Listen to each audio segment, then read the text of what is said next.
அதில் மெயினான விஷயம் என்ன சொல்லி கேட்டிங்கன்னா, ஹைலைட்டாக ஜிபே வச்சிருக்காப்புல அண்ணன், ஃபோன்பே வச்சிருக்காப்புல. டிஜிட்டல் உலகத்துக்கும் எல்லாரும் மாறிட்டு வராங்க. அதனால அண்ணனும் தன்னை வந்து அப்டேட் பண்ணிட்டு இருக்காப்புல. எல்லாமே இருக்குங்க.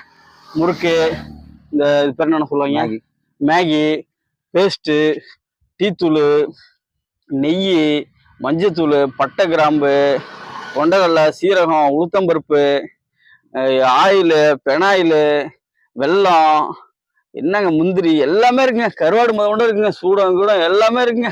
கடையிலோட போய் கேட்டாலும் இதெல்லாம் வந்து இருக்குமா என்னெல்லாம் தெரியல. உண்மையிலே ஆச்சரியமான ஒரு விஷயம். இன்னும் வந்து அண்ணனுக்கு வந்து நீங்க வந்து இது போல வந்து மென்மூலம் சப்போர்ட் பண்ணுங்க. சூப்பர் மார்க்கெட்லாம் ஏசியை போட்டு கண்ணாடி விளம்பரம் வச்சு எல்லாம் படம் கட்டுறது தானே அதெல்லாம். இருந்தாலும் வந்து அண்ணனோட முயற்சிகள் வந்து உண்மையிலே ஒரு லைக்ஸ் பண்ணுங்க. உங்களுக்கு இந்த பதிவு பிடிச்சிருந்துச்சு அப்படின்னா கண்டிப்பா ஷேர் பண்ணுங்க. ஏன்னா வந்து இது மாதிரி வித்தியாசமான முயற்சியில் ஈடுபடுறதை பற்றியும் வந்து பார்த்தீங்கன்னா, அதுவும் முக்கியமாக நம்ம தமிழர்களாக தான் இருப்பாங்க.